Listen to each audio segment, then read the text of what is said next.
이처럼 국정원 실무진과 협조자들은 최소한의 형사처벌이라도 받게 됐지만 정작 위조 증거를 법정에 제출한 검사들은 기소조차 되지 않았습니다. 그러나 그동안 뉴스타파의 추적 결과 적어도 검사들이 묵인한 정황이 상당 부분 드러난 상태입니다. 검사들에 대해 무혐의 결론을 내린 수사팀 역시 이 같은 내용을 알고도 숨겨왔던 사실이 최근 국감에서 확인됐습니다. 그런데도 검찰은 약속했던 황골 탈퇴는 고사하고 오히려 공안전담 재판부를 노골적으로 추진하고 있어서 비판이 커지고 있습니다. 오대양 기자의 보도입니다.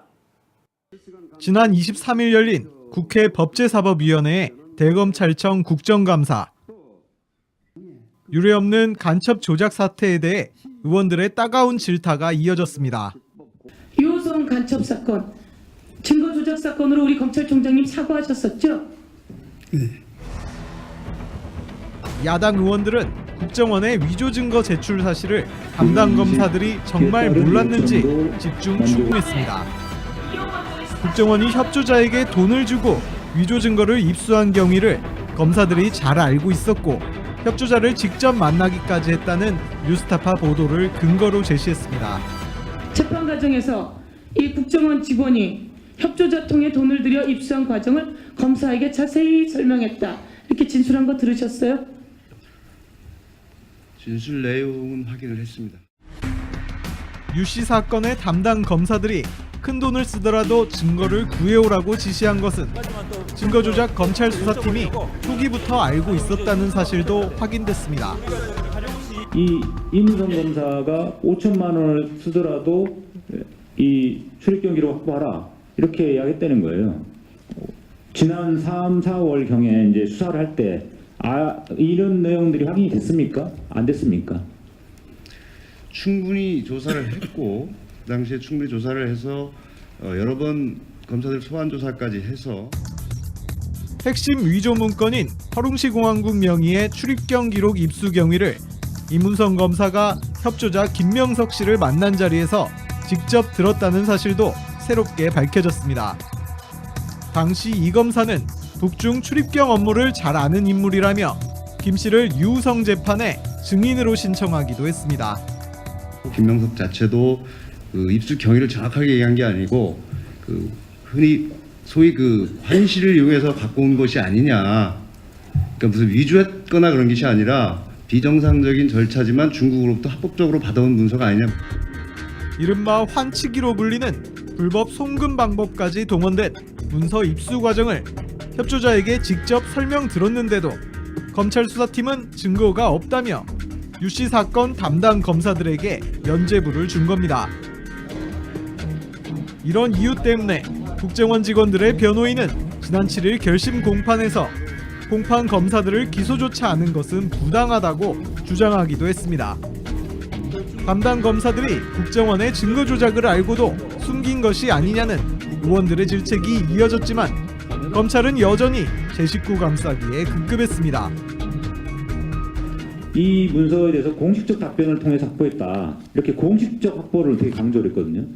실제로 그 당시에 비공식적인 루트를 통해서 입수했다는 것을 충분히 알았음에도 불구하고 이렇게 말을 했다는 거죠. 그 당시에 논의된 바로는 전부 영사관을 통해서 공증을 받은다든지 인증을 받아서 가지고 왔기 때문에 그것을 아마 공식적인 절차라고 해석했던 게 아닌가 생각이 듭니다. 올 초 검찰총장이 증거조작 사태에 사과하며 황골 탈퇴를 약속했던 모습은 온데간데 없었습니다. 오히려 최근 간첩 사건 재판에서 무죄 판결이 잇따라 난 것은 공안 사건에 대한 재판부의 이해가 부족했기 때문이라고 주장하고 나섰습니다. 저희가 보기에는 북한이 대남 전략이나 또 대남 침투 전략 이런 부분들에 대한 좀 기본적 이해를 좀 더 많이 가졌더라면 저희 입장을 좀 더 잘 충분히 좀 그렇게 설득시킬 수 있지 않았겠나라고 하는 아쉬움이 있었던 것도 사실입니다. 법원에 대공 사건을 전담하는 재판부, 이른바 공안전담 재판부를 신설해야 한다는 주장까지 폈습니다. 법무부와 국정원도 한 목소리를 냈습니다. 간첩에게 가장 친절한 법관이 있는 대한민국. 그게 제 이번 국정감사의 모토였습니다. 법원에 이제는 대공사건 전담 재판부가 도입돼야 한다고 생각하는데 일단 우리 장관님께는 어떻습니까? 정황을 정확하게 아는 전문 법조인이 수사도 하고 재판도 하는 것이 바람직한 측면이 있다고 생각을 합니다. 이에 대해 법원은 정식 요청이 오면 검토하겠다는 입장이지만 내부에선 벌써부터 신중해야 한다는 말이 나오고 있습니다. 간첩 조작과 인권 침해에 대한 제대로 된 반성이나 근본적인 개선책 없이 사법부의 책임을 미루는 것은 적반하장이라는 지적도 나옵니다. 재판부가 공안 사건의 전문적 지식이 없어서 이런 게 문제가 난 게 아니고 오히려 검찰 공안부에서 국정원의 수사에 대해서 제대로 지휘감독 안 했기 때문에 생기는 일이 일들이 아닌가.